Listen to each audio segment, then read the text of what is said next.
What's happening, everybody, and welcome back to Streamcast, a show on the internet. We watch the latest and greatest stuff on streaming services with you guys. I'm one of your hosts, Eddie, along with my bro, the inverted gamer himself, Sheps. How's it going, bro? It's going good. We're on time, like usual. Yes. If anyone's watching this later than the usual date, that's right. They're the ones that are late. You're late. We've been here since the appointed time. Exactly. Waiting for you. That's right. Fucking... Come on. You can do better than this. Don't be a Tyler. Don't be a Tyler, okay? Oh shit, is Tyler coming next week? Yeah, well, you mean we think it's the finale, but still it's Tyler. He's upside down and things like that.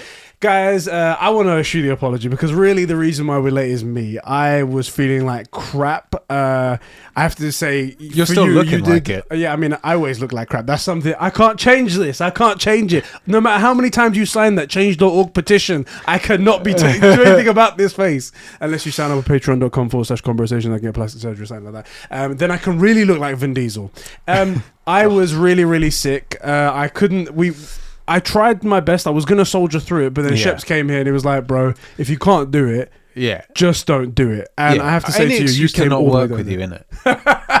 You son of a bitch. Don't let people know how much we hate each other, actually, okay? That when we're on the show, it's supposed to be just smiles and... Right, that's right, yeah. That's why we have such good chemistry on camera, because we freaking hate each other. Exactly. As soon as it goes off, you know those news reporters... when we're supposed to be doing Streamcast. I want to keep going, but this one is one where we're classic supposed to... conversations getting off of the time. Yes, Streamcast, guys. That's right. We're going to be talking about the 5th episode of The Falcon and the Winter Soldier. Yes. This is the penultimate episode. Next week will be the last one, the finale. Hopefully joined by Tyler. Yes, indeed. And boy, did it got big. It got big. It did. It dealt with a lot of issues. It dealt with some pretty good fights. Bucky resolved some serious stuff.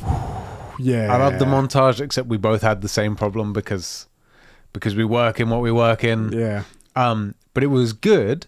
I quite enjoyed this episode. I feel like the one before it was better. Yeah. I feel like 4 is the best. 5 is underneath it, but it was a very good, very strong episode. I can see a lot of people liking this episode for a few things that happen in it, like the first thing that happens with John Walker, for example, getting his ass beat down. That was very satisfying. A lot of people probably like, this is the release I needed. This is the release, right? And a lot of other things in the episode. So I can see this one being the favorite. However, the big reveal, the big thing at the end, the tease at the end, the cliffhanger is probably going to be the thing that people love about the last episode. And they're going to be like, this was the best episode in the world. I feel like 5 sets up 6 so incredibly well. But for me, I just preferred like the flow of 4. It felt like a reimagining of like Avengers Civil War or like, I don't know, just to me it felt really, I loved the flow of it. Yeah.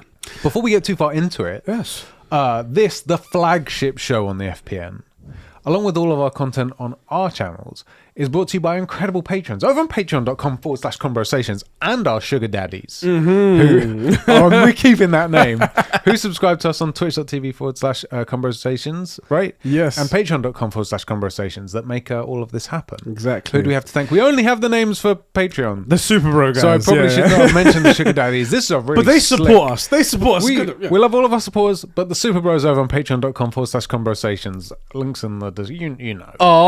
Diogo Dildo, Isak the Ultimate Cumsock, Carol Tarivia, aka Casper the Friendly Patron, Record Friction, Dan the Man, Jeremy Roller, that's right, an official Avenger, Marty Scorsese's Master H Barts 12, the Midget Aloy from Smallville, Sabine, I'm just checking to see if I hit record, I did, the former freeloader Christian, Master Chief himself, Albiscori, Super Sus Ben Fryer, who is a clone of Eddie, the Star Wars Encyclopedia, Adam Sunling, Raj Vanderlin, he's got a plan, guys, you just got to follow him on one last job, and the filthy FIFA fanatic Joe McCormack. Thank you guys so much for keeping the lights and mics on and the streaming services going here. That's right. The Streamcast. That's the right branding. That's right, guys. We've got so many shows that it's hard to keep up with everything that's going on there. Which, speaking of shows, you guys should go check out the True Gamer podcast over on the youtube.com/conversations. The link will be in the description right there. Yes, so indeed. So, episode 5 of The Falcon and the Winter Soldier, titled Truth. Yeah. Simple. I like that. Like the titles were like punchier, they had a point, and this one's just the mono word, like boom, that's it. Done. One Punchy. syllable. Done Punchy. right there. It opens with John running through what looks like a train track area with some warehouses in the background. Like an abandoned something somewhere. Yeah, and it looks like he's suffering from like major like PTSD from what just happened. He's like, the camera's all shaky, there's like a whine in the background. He's like struggling with what the hell's going on. And he goes into a warehouse and he just collapses to the ground. Yeah, he's like crying, not crying, but like he's crying out. Yeah. And kind of reliving Lamar Hoskins' death. Yeah, he's just lost probably one of his best friends, his right? best friend and like his closest like work guy, like Exactly. his wingman, his Sam. Exactly. Speaking of cinematography, because like you guys mentioned cinematography in the last 2 episodes, Yeah. I've only just started to notice after you mentioned it. Okay. In this shot as well, it's like a completely derelict warehouse and no lighting whatsoever. There's just one shaft of light on him as he's on the ground looking down. And I'm like, ooh, this is a good shot right here. It's interesting because as his story progresses, like he's in this dark place, but he gravitates towards the one piece of light and then leaves it when he's like questioned about what he did. Yes. And that's like shows sort of in what's going to happen in this episode. Exactly. It's also really interesting, like the shield is still bloody, and like when he's found, because Sam and Bucky come and find him, he's like on the ground and leaning on the shield. Yeah. Like he's leaning on the identity of being Captain America still to make him still a good guy. There's a lot of imagery here, isn't it? There is a lot of imagery, and I think I will say I felt like this episode is a little heavy-handed about making John Walker become a villain. I think they felt like they had to at some point, right? They have to eventually. We have to make him a villain, guys. We have to make a villain. Also subtle up until now. I'm cool with him being a villain, like later on in a series. But the way what happens to him later on happens to him is so like it's just designed to push him into being a villain. You know, it's a bit heavy, but also like he starts like trying to square the circle. Sam and Bucky come and he says like I killed him because I had to. He killed Lamar, and he knows he didn't. Like I don't know. He's trying to square the circle. He's trying to make what he did okay because he's Captain America. Captain America wouldn't murder someone. Therefore, what he did wasn't a murder. How can it not be a murder? He killed a guy. He's like it. It's the pain of like losing your best friend and you did something. He probably recognizes, at least at a subconscious level, that he did something wrong based on that anger. And he's like, you know how like all victims of like not victims, all people who commit crimes when they weren't supposed to out of passion or out of anger or something like that, they try to make sense of the situation the only way that makes sense possible to try and make it seem like they're not terrible so they can live with the guilt. And that's what he's doing right there. I feel like fucking terrible. I feel like he definitely knows he wasn't in the right for this thing, because if he was in the right, he wouldn't be working so hard to make his point. He'd just say, of course I killed that guy, he killed Lamar. But he's working at it to convince himself as much as other people, and that I think is really well done. Bucky and Sam show up, as we're saying right here. They show up and he's trying to say like, I had to kill him. I had to kill him. He killed Lamar. And they're like, no, that's not what happened. But Sam, I love Sam throughout all of this. Smooth. I'll never know. I love Sam throughout all of this. He's very much not trying to make things worse. He's the PTSD counselor again. Exactly. He's trying to get him to see sense, to try and see what the right thing is to do here for him to give up peacefully so everything can go peacefully. And he goes, look, it was the heat of the moment. You made a split decision.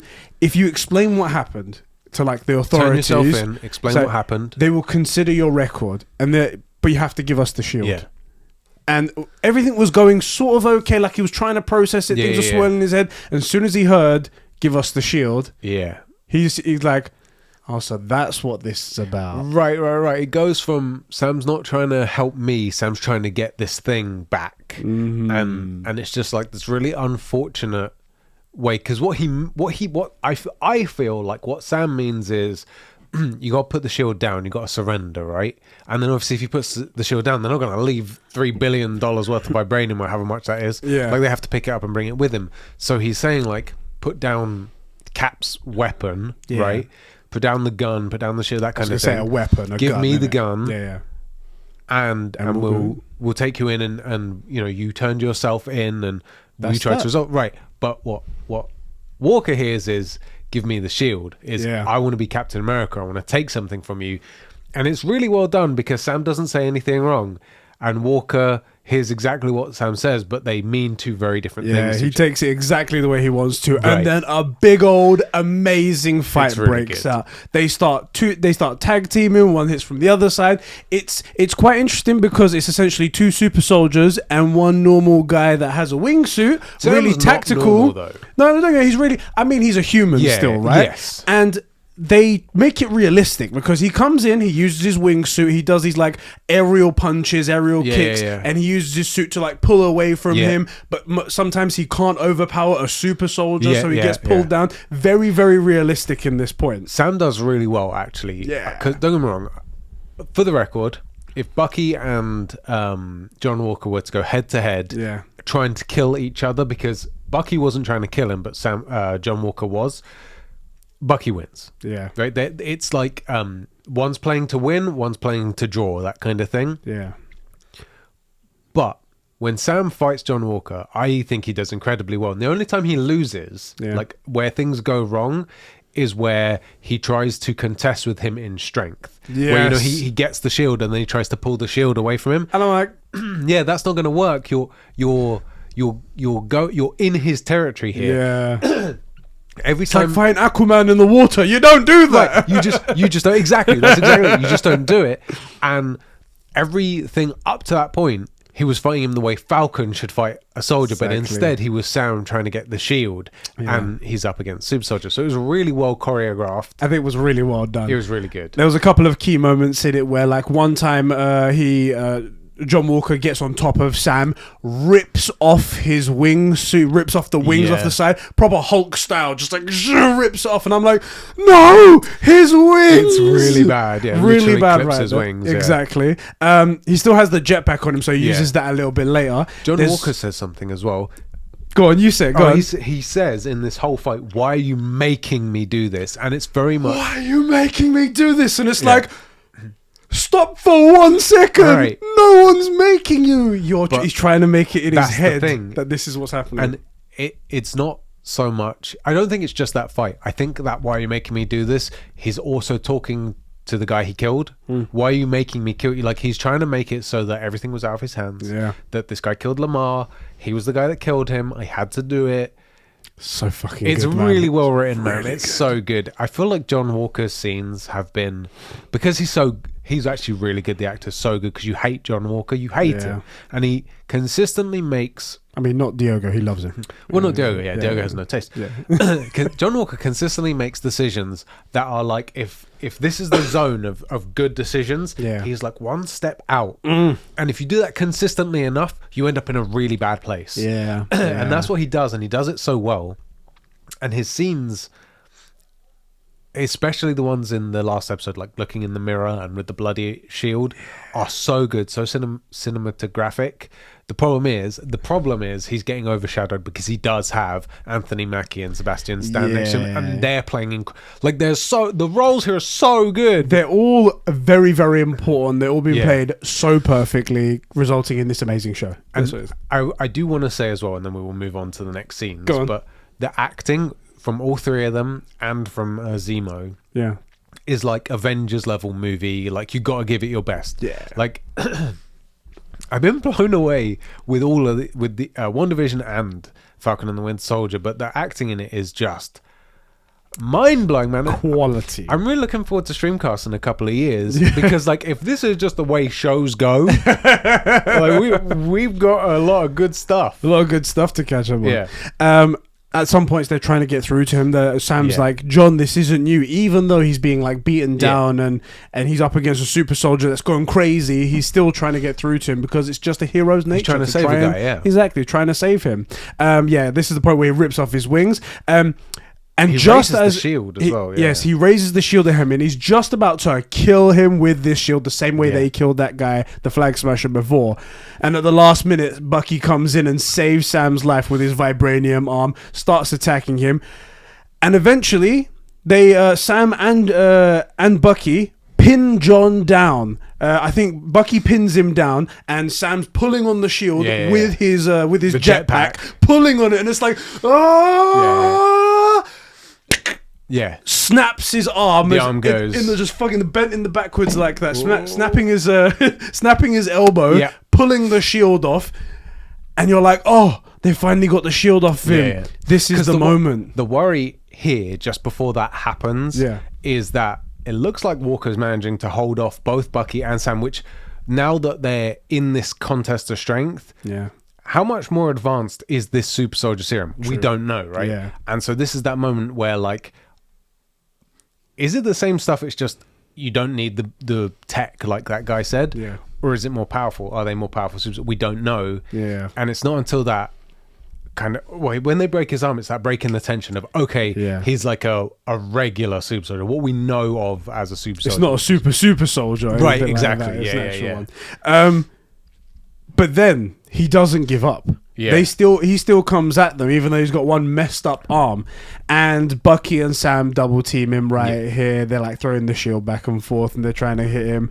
It's almost straight out of the end of it's almost like Civil War, isn't it? Where they're fighting Iron Man. It's so straight like that. But then they have this one moment where like they're all apart from each other. Bucky comes in with the shield, and they all attack John. Both of them attack John at the same time, and there's this massive clang of power, and all of them just get knocked down on the ground. They're all just like shit right there. Yeah. Bucky's the first one to get up. Of course. Heads up, he's fucking super soldier. He gets over, he picks up the shield to make sure no one gets it. He picks up the shield. This is kind of ominous, right? Exactly. And you're like, what is he going to do? Is he going to go over there and bash John Walker's head in with it? Is he going to take the shield and, like, because Bucky's going through some intense stuff. Yeah. It's actually the thing I'm most looking forward to for episode 6. But if he's coming to terms with the idea that Steve was just a guy, like a guy that everybody loved and believed in, but kind of just a guy, and that you make of yourself what you want, and anyone can be Cap. So do you think he was going to? Well, there's this point where the Winter Soldier has the shield, or the guy that used to be the Winter Soldier has the shield. Bucky Barnes, who was Steve Rogers' best friend, and there's a fake Captain America, and the guy that refused to be Captain America. Well, who else takes up the shield? Yeah. I didn't get that brief second. I didn't get that feel. I thought that maybe he was going to attack him with it, and I was like, he's down. He doesn't need the shield. Do it. Yeah, he doesn't need the shield to be fair. He's got the vibranium arm. Who cares? Yeah. And I was like, what's going on? But then he heads over to Sam, and he gives him the shield without saying a single word to him.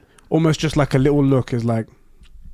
He gives him the shield. This is yours, and walks off. And I love the silence here because no one says anything in the rest of this scene. Yep. Sam then gets up and he's holding the shield in front of him, and he starts rubbing the blood off of the shield. What Sam and Bucky are, in my mind, what they're saying here.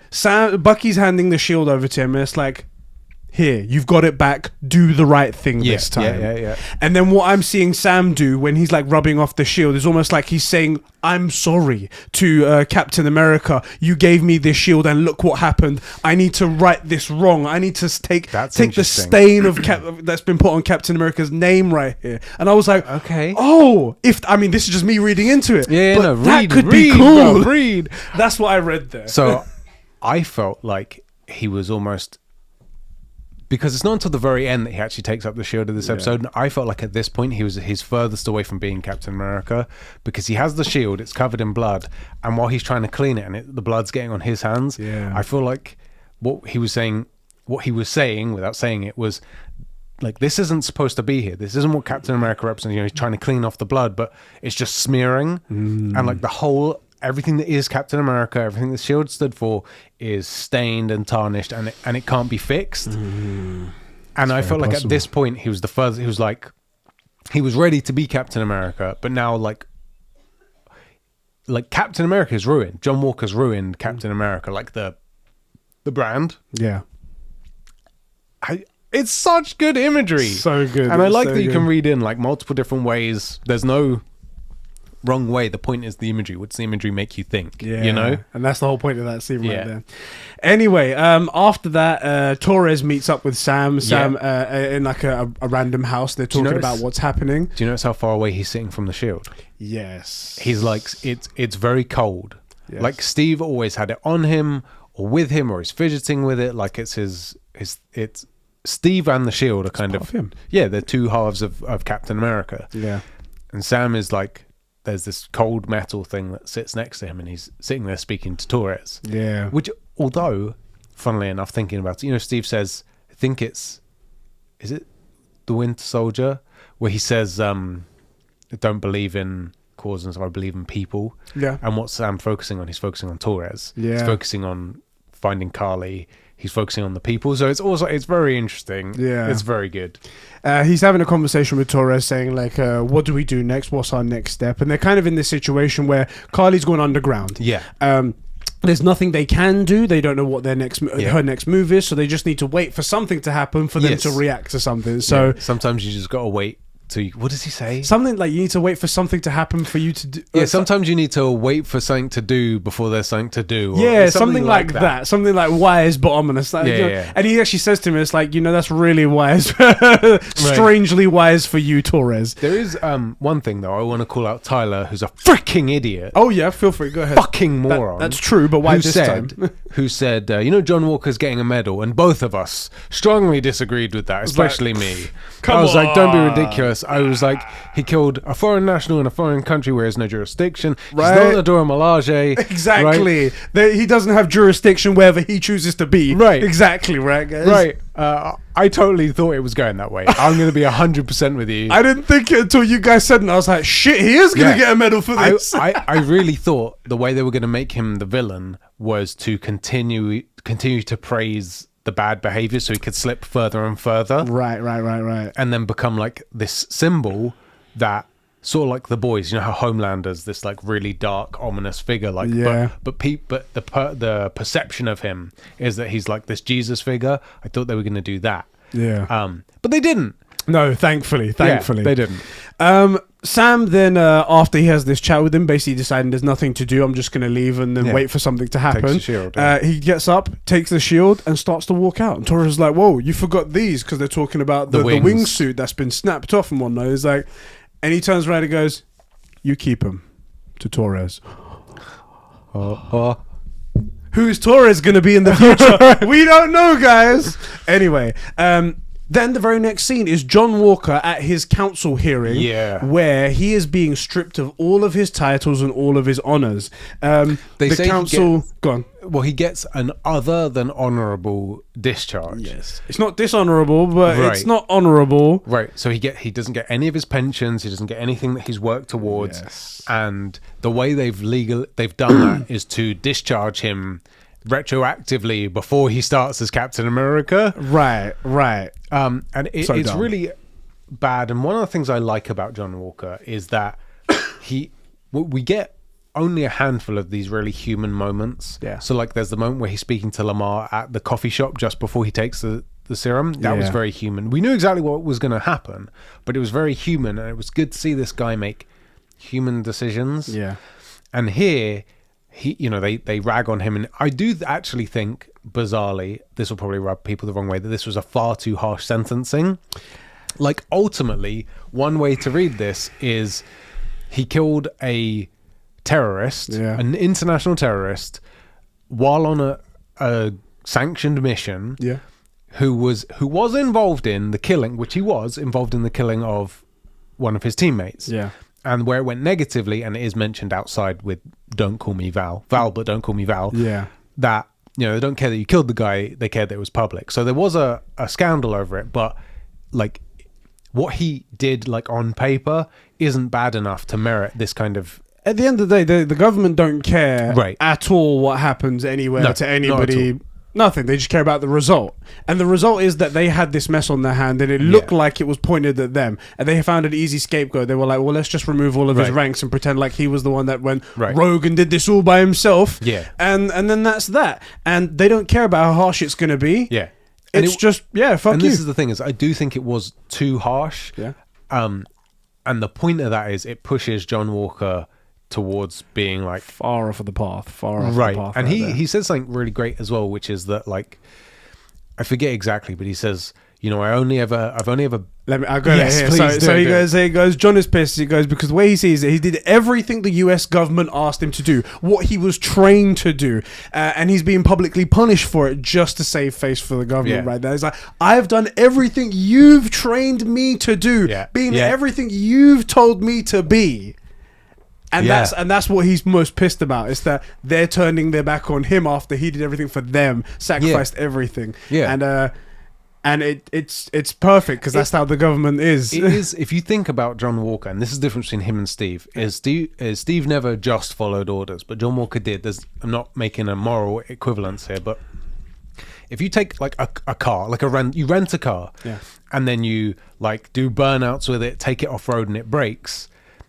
It did everything you asked it to do. Mm-hmm. You can't then complain that it's broken when you break it. Yeah. Because it did everything you told it to do. Yeah. It's you that told it to do these things. And then when you end up with this rental car that they ask you, like, you need to pay for this. Yeah. You can't be like, no, it's your car. It broke. That's the one thing that I guess soldiers, him as a soldier, grip to. They're like, the government told me to. I'm following orders. I'm doing what I'm told. Yeah. And then when the person that told you what to do turns back on you, then it's like, well, hold on, that's not the agreement that we had. I'm following you guys blindly because you asked me to. In return, I would have protection. It's interesting you say that. You know who else was just following orders? Who? People in Germany who are run by Hydra. They were completely innocent. Is that what you're saying? They were just following orders. I was bringing a Hydra thing into this. Motherfricker. Thank you, Guacamole, for that meme, by the way. Oh my god, the memes in... Okay. Real talk. There we go. We're gone off now. In the description below is the link to our Discord. As long as all the other links, hit the like button, you know all the stuff. Our Discord is one of the funniest and best places on the internet. Show and Tell is one of my favorite rooms in the whole Discord, and anybody that makes memes or this anything, is all set up to say watch this video, by the way. Huh? This is all set up to say watch this video that was made. Anyway, you should go and check out the memes that are in there. Some of them are freaking hilarious. They cracked me up. So after he gets publicly humiliated like that. Oh, one final thing. He literally says, "You built me," which is very interesting because in the last show we were dealing with Vision. Yeah. So it's interesting that even an android can cry, but this guy is a human who's been built by the government and ends up evil. It's just very interesting. I think it's just whenever the government gets involved, things just go to shit. Always bad. Strange, right? Always bad. After John's hearing, he's pissed. He goes outside and he's like sitting on a bench, just like contemplating what the hell he's gonna do, what's gonna happen. His girlfriend that we met one time before, tries to console him for a little bit, but then moments after they start speaking, all you hear is the very high heels, the loudest high heels in the world coming down thing, and it's a woman, and she says her name is Contessa Valentina Allegra de Fonte, and she's like, just call me Val, but don't call me Val. Yeah, call me Val, but don't call me Val. You'll get it. Just say in your head, whatever, something like that, and talks to John, and just talks. Doesn't have any responses back. No one ever says anything back. She just starts talking about how they don't care about what you did. It's the fact that you did it publicly. It's very real about everything. To try and get into him. Like, look, if you ever... There's always value for people like you. Oh, yeah, 100%. There's a little bit more here, though. Go ahead. So, we were talking about imagery. Yeah. So... They come out of the hearing. Let me summarize that first of all. So she says like, oh yeah, there's always value for people like you. Whenever you decide you want to do something, give me a call. Here's my card, and it's a blank card, just black and white on either side. Also gives a few like nods to the missus, like this the second best thing you can do is this firecracker over here, obviously, something like that. And the first one is obviously picking up my calls, picking up my calls. Clearly, it's going to have some work for him. Yes, and then disappears off. Go ahead. After leaving the hearing, John Walker's pretty lost, and his wife is she's his Jiminy Cricket, right? Yeah. She is the force for reason. She says, you got to speak to Lamar's parents. She's the force for good in his life.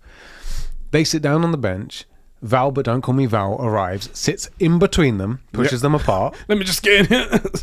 Right, so pushes him further away from his conscience, his Jiminy Cricket, the force for good in his life. And every time she speaks, she leans forward and her face obscures the wife's face. Yeah. Like some of the imagery here is really good, and I feel like not enough people appreciate the little things. Like everybody saw the face twitching in the mirror. Everybody saw the bloody shield. Mm-hmm. But things like that, where the wife who's telling him like, okay, this is the plan, we're going to do these good things, we'll get back to things, we'll be okay. Something blocks that immediately. They're pushed apart. Yeah. The voice of reason that he's listening to, which is the wife's face, every time Val speaks, takes up that position. Yeah. Sometimes the curtains are just red, but sometimes things are done on purpose as well. No, I think that was very conscious. I think that too. After that, we cut to Carly and the gang who go to who go to place. They go to the place where Sam and Bucky and Zemo visited, where there were like refugees being held, and apparently they're all been taken, and it says the GRC had apparently raided the place, and they've all, because they were harboring fugitives apparently, and they've all been sent off to back to their countries and stuff like that. Carly is pissed at this moment, and she says the movement is ready. She says at this point, and she's like getting ready for her big plan. Was there anything you want to say here before I move on to the next one? No. Okay. I feel like it's a little scene. We didn't get enough of Carly for her to... She's been made up to be the force to get everybody moving. Yeah. And other than a few little scenes, I don't feel like she drives enough of this. It's two sides to this. It's always like, it's a TV show. They've only got limited time per episode to do stuff. Yeah. But then if you think about it in the grand scheme of things, it's like nearly 6 hours of content. So surely you should be able to squeeze it in. I feel like it's a hair too little information for her. Yes. It's like, oh, she's a freedom fighter. Oh, she's bad. She bombed people. Why is she doing any of this stuff? Like, I don't think it was enough to push her in that direction. But I think, I think Carly's been designed to be the spark that gets everything moving, where she's not really the big bad. Yeah, she's just a force that maybe needs to be dealt with, or is getting things moving. But we do need more. We do need to see more of her, even though like the big bad is going to be John and Sharon, who is clearly the power broker and stuff. It is actually getting more and more like in this. It's like, is she? Because she doesn't look like she's answering to anyone. It's like she's doing this stuff on her own. Also, she sets up GSP to come back. Exactly, Jean-Luc Picard. Jean-Luc Picard. I wrote that down in my notes. But anyway, Bucky then goes to find Zemo. He finds him in like a park, overlooking a mural and whatnot. Okay, I just assumed that was his family's grave. Oh, I didn't. I have no idea. A total assumption, but it's like a family and it's missing one person. It looked like a mural of some sort. It could be like a memorial to his family or something like that. Be. I don't think it was like a burial site, but it could have been a memorial to his family. Maybe, or something. Because he is from family. Exactly. Anyway, he gets there and he tries to get into Bucky's head, and he tries to tell him like, Carly's been radicalized beyond repair. You can't save her anymore now. She needs to be killed. And starts to telling him, it's like, you have been literally programmed to kill. Yeah, this is exactly what you do. Do what you're supposed to do. Yeah, I think he says do what comes naturally. Do what comes naturally, that's it. It's like, but it doesn't work. Well, he's not talking to the same person. No. He's talking to Bucky Barnes. Bucky Barnes is a hero. Bucky Barnes fought Hydra and the Nazis. He thinks he's talking to Winter Soldier right here, but Bucky Barnes went to fight the Red Skull as a regular guy, not because he was because he was a soldier, but because his best friend went to fight this guy, and this guy's dangerous, and Bucky Barnes isn't about to let Steve Rogers fight Red Skull on a train or whatever the frick. Like, Bucky Barnes is a fucking hero. Yeah. And people don't remember that. But what's really funny here is that he says, do what comes naturally to you.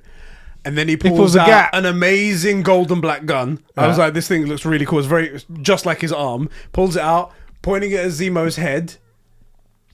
He gets his safety off, pulls the hammer back. Tick! And he's like, what the hell? But then he pulls out a hand from his pocket and drops a whole load of bullets that was in his gun. And we get that shot that we was confused about in the trailer with the bullets, the unfired bullets hitting the ground. They were like, okay, so that makes a lot of sense. It's not like a machine gun. Because they were like, duk, duk, duk, duk, duk, duk, duk, duk, and then unfired bullets hit the ground. We're like, hold on a second. Right. But anyway, that's what happens. And then the Dora Milaje come right behind, pick him up, and take him off to the raft, they say, where he'll live out the rest of his days. And just before the scene finishes, he goes, I've got one more favor to ask from you. Yeah. Cut. I just want to explore a couple of things in this. I do like that Bucky fake kills Zemo. Yeah. Because it's another way for him to be like, he's his own man, he's fully in control. Mm-hmm. Like he could do this and he wants to kill Zemo and probably should kill Zemo. Like that's definitely not a bad thing. It's way less obscure than killing that flag smasher, right? Yeah. Killing Zemo, 100% the right call here, right? But he's like, he's Bucky Barnes, he's in control. I think it's really important for Bucky in that scene. Yeah. I also thought it was very interesting that Zemo seems really at peace. Yeah. Because everything he's doing, although he hates super soldiers, he hates them because of what they took from him. Yeah. He didn't hate super soldiers and then lost his family. It's the other way around, right? And like, I think there's a little bit of him that's like, okay, well, I'm going to be with my family. Like he's living to kill super soldiers out of spite, not because he hates super soldiers. He's spiting them, right? Yeah. And if there are no super soldiers, he'd probably kill himself. Yeah. They have no purpose. Right, exactly. It's like, I've lost my family. That's the No only point thing I living cared with about. that Might as well loss. go. Exactly. Yeah. So I just thought that was very interesting. And then the Dora Milaje come in, and of course they have jurisdiction because Of they're course, here. they're here. That's where they have jurisdiction. Exactly. And then we cut to Sam. He's in Baltimore. Yeah, I thought he was carrying shopping at the beginning. I was like, this is a very strange. Why are you carrying? Scene, Are you going to Sam. bring him bread? Right, this is bread and He's coming in there. He's carrying the shield with him, and he's walking down the street, and he sees that boy that came to answer the door at the last one, who's sort of like guarding Isaiah in Baltimore. it's his grandson, right? Yeah, he's sort of like guarding like anyone who comes to the door. He's going to warn him in case yeah. anything happens. And he's like, "What is that? What are you doing here?" And he's like, "Here to see your grandpa." Yeah. He's like, "All right, he's out back. Go ahead." And he goes up. I love how much time Sam takes here. Like he walks up to the front of the house, and he just takes like a deep breath. He's like, Yeah. "This is going to be a big conversation. It's important. Important as well to him, to Isaiah, and everything." He walks in, and he sees Isaiah's watering his plants in the background. Yep. And he walks in, and he says, "Hey," and he notices who he is, and he's about to take out the shield. Leave that thing covered up. Leave that thing covered up. It's like that doesn't mean anything to me anymore. Yeah. It's like the stars and stripes don't mean anything to Right. me. And it's like, ooh, okay. Well, he puts it down. And they start to have a conversation about two things. One, what's happened to Isaiah. Yeah. And also how he's been treated and how black people have been treated in general by the government in past history and current times and stuff like that. Okay. And it's very, very deep, very, very hard hitting and very, very meaningful. There's a lot to cover here. Yeah. And it's also a very delicate topic. very tough. And especially with the time this came out, because the George Floyd case has been resolved in Just America. wrapped up. Yeah. So it's very interesting timing. I do want to say one thing, because my brother hasn't watched the show. Okay. And he had been informed from the internet that this episode went like a bit too political and blah, blah. I thought this episode was done really well, because as much as Isaiah has like real grievances, he's also full of contradictions. Yeah. And I'm going to bring those up. And it's very good, because this isn't a story just about race. It's a story about like human infallibility and him also just being a person, and what happens to him, whether it's fair or unfair. Most of it's unfair. He takes those events and then applies them with a broad brush, and that doesn't apply. It's not applicable. Yeah. So I thought it was really well done. I thought it was really well done too. And Sam, throughout this whole thing, he's understanding, as you should be, to someone who's gone through tons of shit. Sam's brilliant. The writing here also- must have been so tough. Really tough. And also, he still holds the core values of being a hero, being a good person, and looking to make things better. The little thing that I said that I really liked about the kid that was like, "Hey, Black Falcon." He's like, "What? Because I'm black Falcon? Yeah. It's just Falcon." It's like, "Should I call you Black Kid?" And then he like laughs it Right. off and whatnot. It's like teaching the kid it's about I'm a person more than anything. And in this, even though Isaiah's saying some stuff about how terrible his life has been, how being a black person is awful because this has happened to me and I've suffered through this is the reason why. And he's like, not all of it is like that. Yeah. Not everyone is like that. And also, you have to be better. You have to try and make the world better. Right. You have to look positive. I know it's hard because of everything that happens, but you have to be a hero. And that's what Sam is. Sam's writing here is very well done, because he manages to both be a black man in America who grew up in the South. You know, he says this stuff, and still also, more than that, be Sam, be a man, forget the color of the skin, the Falcon, an Avenger, an American, despite or in the face of all of this stuff. And the writing is done very well, because he's not like, neither side panders to the other. He doesn't give up. Like, he's all of those things when he leaves there. He's still the Falcon, Sam, as well as being like an American, a black man that grew up in the, he's all of those things properly in a melting pot where they've all come together to be one thing. Yeah. And it's done really well. Really well, I think too. Let's go through a couple of things here. Yeah. Where do you want to start? Well, he goes, basically, he's trying to say, like, he's trying to say, that shield doesn't mean anything to me. Those stars and stripes don't mean anything to me. And he's like, help me understand. I need help understanding. Yeah. He wants to know why he was in jail. Exactly. And he goes, you understand, and if you don't, then you're an idiot. And he's like, Isaiah implies what happened to him while he was in jail was because he was black. That's what he implies without saying it. There are some things that happen to him because he's black. Yeah. So he says, Sam basically says what happened, right? And he lays out that him and his unit, which is an all-black unit because this was Vietnam. Yeah. So it's like the 60s, racism still very much like a lot. I think apartheid's still kind of a thing. You got like white-only drinking fountains and stuff like that, I think. So it was an all-black unit, and they were just shot up with flu jabs or whatever. They weren't told what it was, and it was different serums, and most of the guys, like, it didn't work, and the ones that it didn't work very well, or it went poorly. Yeah. And some were captured, and he busted out and saved the guys and came back, but ultimately that was all in vain because they ended up dying anyway. Yeah, they said they were all shot with these things, saying it was a tetanus jab. That's it. They didn't know what was going to be happening. They didn't tell them what was going to happen. They just studied them. And when he survived, they experimented on him to see what made him tick. Right. And with all those other brothers, he busted out to try and save them, but then they died. So it was all a fruitless effort. The really interesting thing here is a lot of what happens to him is because he's black. Yeah. That he's treated that way, and he was in an all-black unit and stuff. There is, however, a contradiction, which is the American and governments do just do stuff to soldiers because they can. Yeah. And it doesn't really matter if they're white or black. However, the likelihood is the stuff was done to them because they were black. Yeah. But the American military, especially in that time, is known to just shoot up their soldiers and stuff. They do a lot of shady shit. Right. And en masse, like there's tons of this stuff. So that's one of those little contradictions where he says it was done to him because he was black, because they were expendable. Yeah. Which I think is definitely part of it. But it's not like none of this stuff ever happened to any of the other people, because it definitely did in a real American history, right? So that's one of those little contradictions where he took what happened to him and then applied it in general because he's black. And I think that's the point of this as well here, and the point that makes Sam makes his what he does afterwards, what he's going to do in the last episode, so meaningful, because you can't look at the world like that all the time. You have to take that as a very real thing that's happening, take that on board and choose to make things better, or at least make the good things flourish and make those shine and make that what everyone should be. And if you see everything the way Isaiah sees it, then you do what Isaiah does. You lock yourself in the garden and you grow tomatoes, and then nothing happens in the world. Everyone continues to hate each other. That's not what's going to happen. Sam says a couple of things here which kind of diffuse this from being like I can't think of a better way to say this. Right.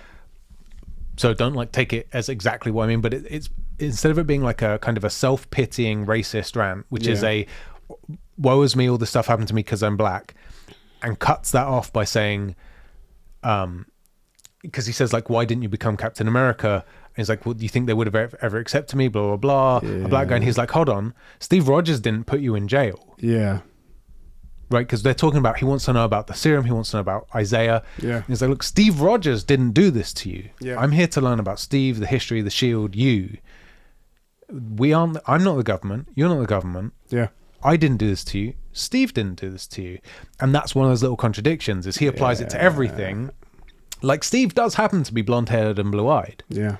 But he didn't become Captain America because he was blonde. He happens to be. Yeah. He was Captain America, who also happens to be blonde hair and blue eyed. So there's a lot of these little and that's the point. That's the point that Sam's trying to drive through, because there are people in the world who do see the world like that, the way that Isaiah is seeing it, and it's not good for them, and it's not good for the rest of the world because it doesn't progress anything. Yeah. And those little holes that he's poking in that idea shows that on the other side of this black piece of paper that you're seeing is a bright shining light that you could go towards, and the whole society can move towards, and that's what's trying to go and get rid of all this terrible stuff. He says one thing here where he's talking about what happened to Isaiah. He's he was put in jail for 30 years. He's told his wife that he had died. He was sending letters out, but they wouldn't go through. Obviously, they wouldn't allow that. No, she was sending letters to him, and they didn't let them come through. Yeah, that's it. That's it right there. And then one nurse apparently took pity on him. And one time, through some sort of means, tried to get him got him legally declared dead. Yeah. So he managed to escape.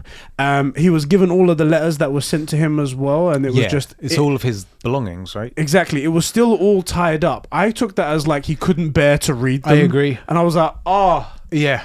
Oh no! Yeah, and I want to be very upfront because I absolutely love Isaiah as a character. I love this dude. I genuinely want an Isaiah spin-off. I want to see what happens to when he's young. I want to see. It'd be too painful. It would be, but it'd be great. It would be great. I totally agree. He didn't have the courage, as brave as this guy is, who literally fights the Winter Soldier at his peak and rips the guy's arm off. Which we got to see that fight as well. Come on, man. Exactly. Got to see that. That guy, he couldn't read some letters from the woman that he loved, you know? Yeah. So mad right there. There's some really great stuff. He says one thing to Sam. I think this is the same thing. What were you going to say? No, go on, you say it. He says, you want to think that jail was my fault because you got that white man's shield. And it's very interesting because Sam Duff definitely is trying to look for the reason that the things happen to him and remove race. Yeah. And that can't happen. Yeah. You know, like the things that happen to him are definitely worse because he was black. Yeah. That's 100% true, 100% a fact of the time he was living in. Yeah. And he says, you know, if you were to like tell my story, I'll be dead by tomorrow. Yes. And that isn't to do with him being black. Yeah. That's to do with the government doing black ops shit. A huge secret they need to cover up. Right, exactly. And that's also very interesting. And that, I think, is the thing, that is the biggest thing that that Isaiah overlooks, which is that it's not just that he was black, which is definitely a factor. It's that the government does governments do evil shit the world over all the time, and he's ignoring the fact that governments do evil shit as like the primary mover and making him be his skin color primary. Whereas Sam, I think, realizes that he sees it, and and I think as well he prods a little bit, but not so much that he's like, look, the problem's still going to exist whether or not it's because you're black or whether or not it's because of this other thing. So there's no point in me going, well, actually it's not because you're black or anything like that, because that is something that he has suffered. So they've left it like that. I missed one thing. So, you know, I made the point that he misses the government is the evil thing, not his skin color. So what he actually says is, you want to think that jail was my fault because you got that white man's shield. And then Sam says, like, why did they do that? And he says about not telling that he's alive. They were worried my story would get out, so they erased my history, but they've been doing that for 500 years. So he takes what he adds they've been doing that for 500 years. Yeah. The government was worried his story would get out. They'd be worried if he was white, Latino. They're worried about Asian, what they've been doing to people. Right. And he adds, it's because I'm black. And that's the really interesting contradiction that's in Isaiah. Because if people did hate black people in that time, if they did hate black people as to the degree that he's saying where they thought they were nothing, which people were fucking hated back then they would have just said it because black people are nobody. Yeah. In his eyes, the way he's saying it, so they would have been fine. But that's not the reason. The reason is because they're doing terrible stuff to people. And he also says, Isaiah says, you know, my unit came back and they came back to burning crosses on their lawns, right? And Sam's like, dude, I grew up in the South. Yeah, you don't need to tell me. I know this, right? And that's the good. That's what I think makes Sam not like a pandering character, or not like just this guy that ignores race, because he doesn't, because he lives it, right? Yeah. We saw the scene at the bank. It was the first meaningful scene we saw with Sam. Yeah. When he's Sam, not the Falcon. Like he's like, I know this stuff happens. I grew up with it. I get it, but it's not race. It's people. People are shitty. Yeah. Right.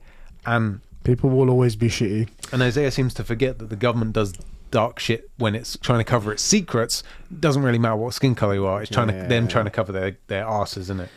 And Sam, throughout this whole thing, he's just remaining that same hero, but he's hearing the messages that's coming from Isaiah and hearing the pain that's gone through, and I'm guessing it's shaking him a little bit as well. It's like, not necessarily just because he's black, but because the government does this, and do I even want to be in this world? I mean, right. If I was to even if there was a world where I could become Captain America right now, would I want to be? And I work for these people who are like this? That's actually how Isaiah leaves it as well. He gives Sam something to think about. He says, they'll never let a black man be Captain America. And even if they did, no self-respecting black man would want to be.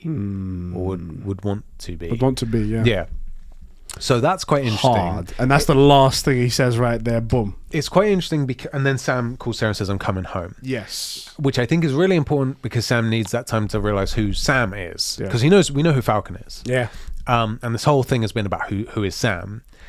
It's very interesting because Isaiah he's full of contradictions. He's full of like half true, not half truths, but like things that he says, perspective truths. I think. Like he says something that's 100% fact, and then the rest, the next half of it, is his personal experiences coloring the way he uses that to track where he's gonna go. Right. And so like he says they wouldn't let one be Captain America, but he's functionally Black Captain America for 10 years in Vietnam or something, right? Yeah. But then this really bad thing happens to him, and then he says no self-respecting black man would want to be, except Isaiah isn't a self-respecting black man. He's really down on himself. He doesn't have that like doesn't respect himself, like you said. Yeah, like he doesn't have that kind of pride that a man that has done the things he should he's hiding. And we know from what we know of Isaiah and him speaking to Bucky, this isn't a man that has ever hid from a fight. Yeah.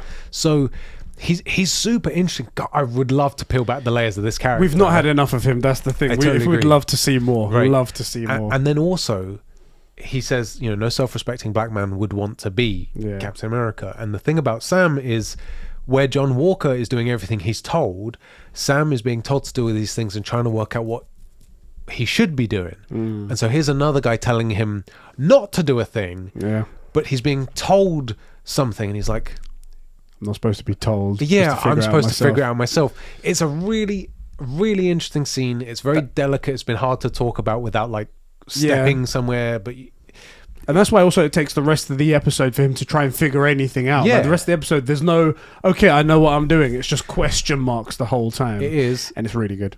However, and this is the thing that I love, really, that it instantly cuts that whole like race tension away.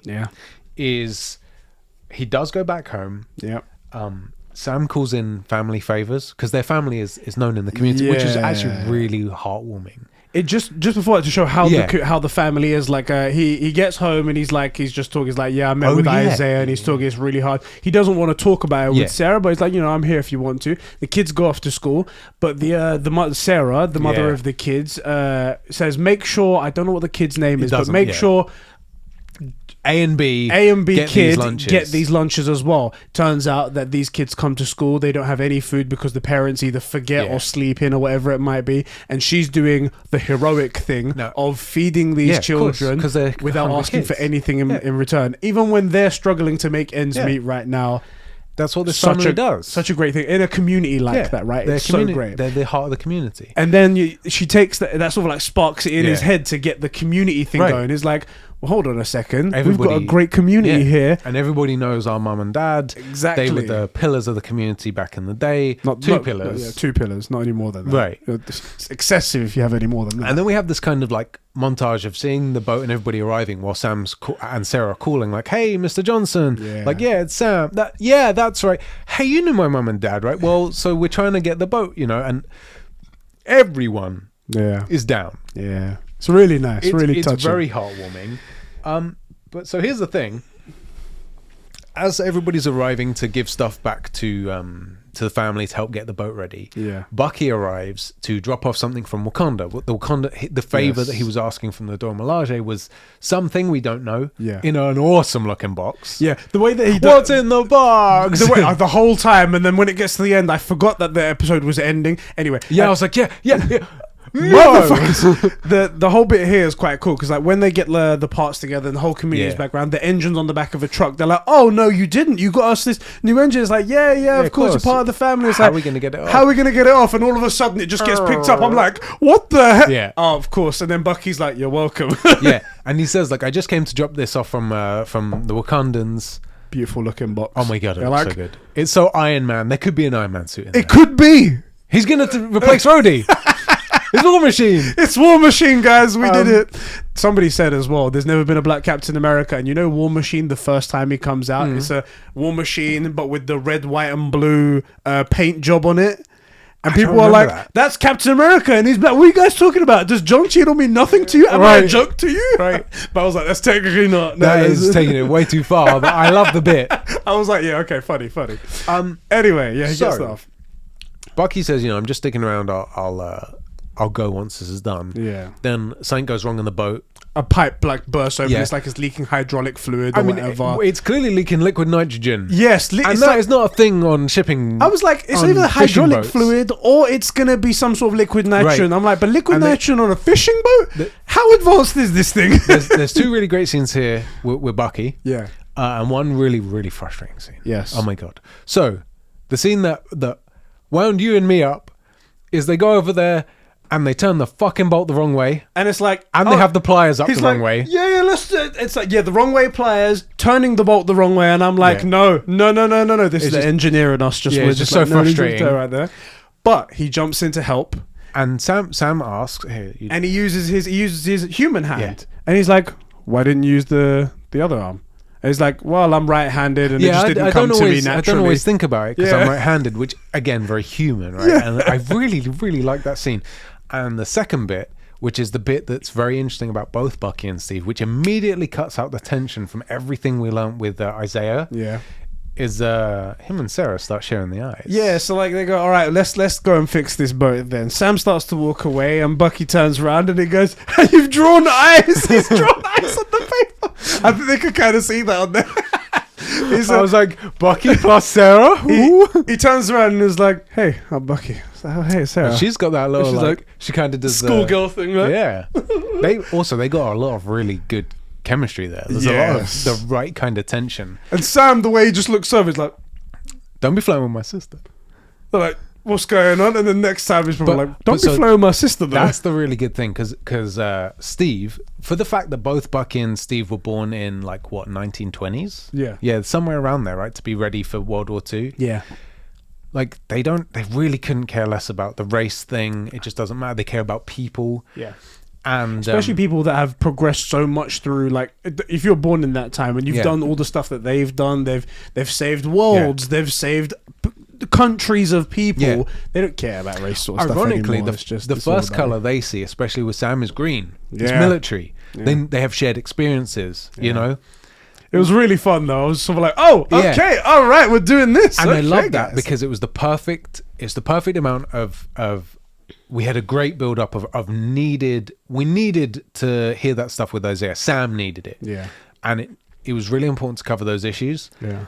And they were immediately like, the tension was broken with Bucky just comes and helps. Yeah. And then Bucky and Sarah have this like really genuine, really pure kind of, there's some sexual tension here. Also, like, Bucky doesn't care. He's lived in Wakanda for 2 years. Yeah. And he didn't care before. It melts that tension away because we're only interested in people. It doesn't matter that the color of their skin, it matters that they're people. One's half vibranium, you know? If you really want to get down to something. You know what I mean? I prefer a whole 100% human. Right, so. Exactly. But that's my point, is that instead of it being like a black man and a white man and a black woman and he's from the 40s, it's like, here's 3 people. Yeah. And one a brother and sister, and the other's like a guy who's been on ice for 90 years and has like, you think blue ball was a thing. Jeez, he hasn't been able to release. And he usually does it with his left hand, but it's vibranium. He doesn't want to risk it. You know? It feels like somebody else is doing it. It's so cold. Anyway, then they start to fix the boat. Yeah, there's like a little montage of them going back and forth, helping each other out, fixing different parts of the boat, little bits of painting and stuff like that. I'd say this is the moment they become friends. Yeah. Because there's a lot of stuff where they're like down in the engine bay or wherever you call it, and they're just fixing stuff, and he goes, oh, hey, pass me the thing. Yeah, thanks. And Bucky doesn't say like, oh, you're welcome or any of that stuff, which is like colleagues. Like, yeah. And then gets on with the job that he needs to do. That's friends. You don't need to say anything back. Yeah, you just hand the thing that you were asked to do, and the thank you is that you're here. Like, he isn't being paid. He could do other stuff. Yeah, right. The fact that you're here is the thank you, is the welcome, and everything. He's here saving Sam's family business. Exactly. Right. He a few times Bucky practices the knife flip as well with one of the knives that he's wearing. He's got like a putty knife. I was like, he's like. I was like, this is good. This is good. You're talking to me here. You're talking to me. It's cool, and also like you forget that Sam. It's very easy to forget that Sam is just a normal man. Yeah, normal, like top 0.0001%. But he's human. Exactly. Like he's trying to like get these nails out to get a protective sheathing off, and Bucky just comes off and rips it off for him. And I love the way he's just sort of like defeated. He's just like, I guess I don't have a job then. Yeah, it's also kind of like why am I even here? I could have done it. Like, it would have taken me a bit, but it wouldn't have been that bad. You don't have to do this. It's just like, yeah, there you go. It's really good. It's really good. There is one point where they sit down, they're having a conversation with each other. It's about like the boat and everything, and about them together. And he does bring up the thing. He says, like, don't float with my sister, though, or I'll have Carlos cut you up and feed you to the fishes. And he's like, oh, I don't know what you're talking about, man. Right. There's nothing going on. I don't know what you're talking about. Typical thing when you're... I'm looking at your sister, bruv. No.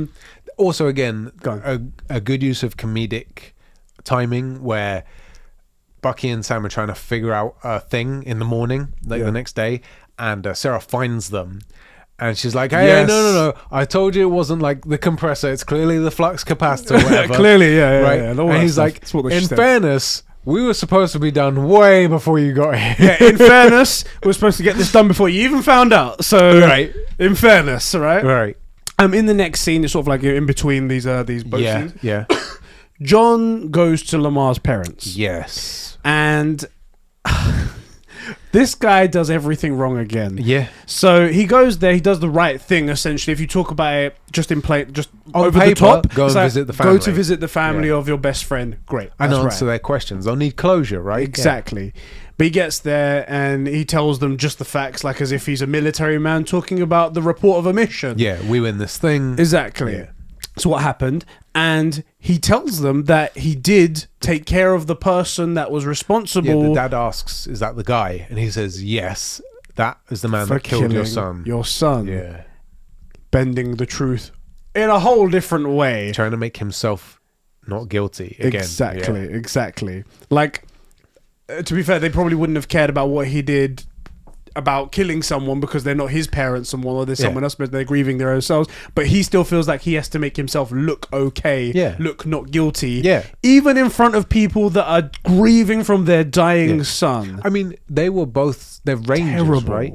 Yeah, they were rangers. Like, they're both well aware that these men kill people for a living. Yeah, and to get 3 medals of honor, and for Lamar to have at least been there at all 3. Yeah. I mean, it's never actually said if he has one. Yeah, I don't never say but it, he's but there. Still, he's there. Yeah. Like, they know what their sons do for a living, what these men do for a living, but it's not. It's about lying to himself. That's the man that killed your son. Therefore, I'm not a murderer. Yeah. But lying about what you did makes it even worse because you're a murderer, but you want to, you don't know he's trying to I think we're going to see him split, like you think have a mental break. Yeah. You think there'll be one side of him that convinced himself that's the chain of that's the events that happened, and then they won't be able to. That'd be really messed up. Also, the way he's sitting as well and how far he is from everybody, he lets them come to him rather than he should be in there. He should be hugging them. He should be like, this is my best friend. You're basically my family. I want to console you in this moment. Yeah. He stays far back. I'm sorry for your loss. If there's anything you need me, I'm here for you. Yeah. Walks out. I'm like, this is all wrong. It's all wrong. It's very... the way they were painted to be, and the way I think they actually were up until John Walker's kind of messing with the timeline, is that they're basically brothers. They'll come around for dinner. Yeah, they're family. Yeah, they're family. He's their son. They're his parents. He also has a white set of parents. Their parents had more compassion. Have a black son. Yeah, their family. Their parents had more compassion than John did. Way more. For John. Yeah, John was clearly you could tell he was being affected by this stuff. But the mother, grieving that her son had just died, came over to console John, saying he lost his brother. I know what happened to you. I know you two were very close together, and he meant something to you. He lost his family member. I know he did what he had to. It's part of what he signed up for. He knew the danger. To be with you exactly. She's doing a better job than you are, John. Yeah. Think about that for a second. Anyway, Diogo loves that guy. I don't know how he does that. Diogo's a big fan of John Walker. Um, we cut to Sharon making a deal on the phone with someone very angry speaking French. Je me tourne sur ta mère. I don't know if that's any French That right there. sounds like French. And I had the subtitles on, so I knew who it was straight away. What? Yeah, I had the subtitles on straight away, so I was like, oh wait, that's Jean-Luc Picard. I was like, yes, that's him, right? And apparently she's hiring him for something, and she will give him double. But so this is the thing. The way Sharon has presented herself in the show, she shouldn't be... I'm just surviving in Europe. I don't want to be seen by the US government because of the things that happened during when S.H.I.E.L.D. went down. I'm just surviving, and I happened to stumble upon all this artwork in this museum. She's made powerful connections. Now, just happened to. Yeah, I'm not the power broker. She's like, don't get me wrong, she's like a rogue information agent, intelligence agent, right? Yes. So okay, fine. She like inserts herself into the black market and all that stuff. I'm okay. And she's very smart. Cool, we get it. Right, she's like super on her toes. Obviously, in the early days when someone gives her shit and she like throws them through a wall and stuff because she's a badass. Yeah. Right. Okay, but hiring like the #1 hitman terrorist guy. That's a little bit different. And this further just plays into my theory that she's the power broker. I had a thought that maybe she was working for the power broker, and I was like, working for the power broker up to that point looks like at that point, the fact that she can talk to this guy and says like, look, do you want the job or not? And the way she speaks to him. And she would say stuff like, he'll pay you double. Rather than like, I'll give you double. She says, I'll give you double, not you'll get double. Yes. You know, It's just too much. Anyway, then we cut back home, and Sam's the kids, Sarah's kids are playing with Captain America's shield while Bucky's sleeping. They wake him up, and he's like, hey, and they like quickly throw the shield back down and runs out of there. And he has like a moment where he can see the shield, and it's like, it's out of nowhere, and it catches him off of guard, and he's just like, again, feeling shit for what's happened. I'm going to say a couple of things. Yeah. One, he's surrounded by like people. Yeah. So he's not alone, which is a thing that Bucky is kind of worried about. Which I think this might have been the first time that he slept without having a nightmare, because he's around people that love him and care about him. Also, he's not sleeping on the floor, if you noticed. Yes. And I want to say, I know Tyler and you guys didn't agree, because I think it's Civil War, that Sam says to Steve, no, it's your bed. It feels like a marshmallow, you're going to sink right through it. Yeah. I did know that, obviously. Yeah. I don't think that's why Bucky slept on the floor, because Bucky had, again, 2 years in Wakanda, 2 years of peace. He says 2 years of peace, right? Yeah. I do think that the nightmares and him knowing what he did as the Winter Soldiers, like just a dog following orders, I think that is more likely what it was. Right. Regardless, he is sleeping on a bed at peace, not having a nightmare. That's the really important scene. Yeah. And also he's surrounded by his soon-to-be adopted kids. Exactly. That's the important thing. He has to get used to this situation. Bucky and Sarah sitting in the tree. Oh boy. Bucky then goes down to the pier where Sam is still working on the boat. Yeah. He goes to help him against and stuff like that. And this is that scene where he's working on the water pump, and they're both having the best lines back and forth. They're both disagreeing with how things should go. Yeah. Sam's trying to read the instructions as if they're just these instructions for this really old water pump. Right, it's like a 50-year-old boat. Right. Yeah. Don't worry about it. It says put the hex screw into the thing. Yeah, because hex was used in the 60s. Exactly. Very common. It's been that way for 400 years. Right. And he's like, no, that's not how it's done. Listen, I'm reading it from the manual, and they're having a nice back and forth. But then Sarah comes in and says, what are you guys doing here? That's not your job. We can handle that bit. Also, in fairness, we were supposed to be done way before you got here. Okay. One of the things I love as well, and this is why I actually really like Sarah as a character, despite her lack of afro. Yeah. Same with Adora Milaje. It might come out. You never know. I mean, Adora Milaje can grow it out. She might one day like, I need to go get my hair trimmed or whatever. Let me take out these plaits. What I love about Sarah is she is and don't get me wrong, Sharon's a really good, strong, like female character, but I like Sarah the best. Yeah. As an actual strong female character, though she's not a lead, because she's always under her own control. Like throughout the show, Sam and Bucky kind of get blown with the wind. They have to follow leads. Obviously, she's not an Avenger, but she's the one that sets up the bank meeting, and she takes Sam to the bank, and she's the leading force in at least getting to the no. Oh yeah. Right. Yeah. She's the one that plans ahead and makes the lunches for the kids. She's the one that has been trying to get the boat ready. Yeah. And trying to sell it. and then deciding that, okay, we're not going to sell it. She's the one that comes up to him and says, look, I told you it's not the water pump. She actually knows her business, right? Yeah. I told you it's not the water pump. It's this thing. And she's, by the way, right. She is correct. Yeah. They think, because they're going through the same process that she did already. Like she knows her business. She's in control, and she isn't like whining or yelling or shouting. She's like, no, I told you it's not that. It's this thing, and we're actually here to fix it. Yeah. You're behind the curve. I really like Sarah. She's a very strong character. She is cool. She is. And I also really, really, really want to see the Bucky Sarah like romance. I want to see that come, because that's actually one of the few good things that we've got to see. Yeah, good as in like pure and just like loving and whatnot. In how many episodes of WandaVision were there? 8?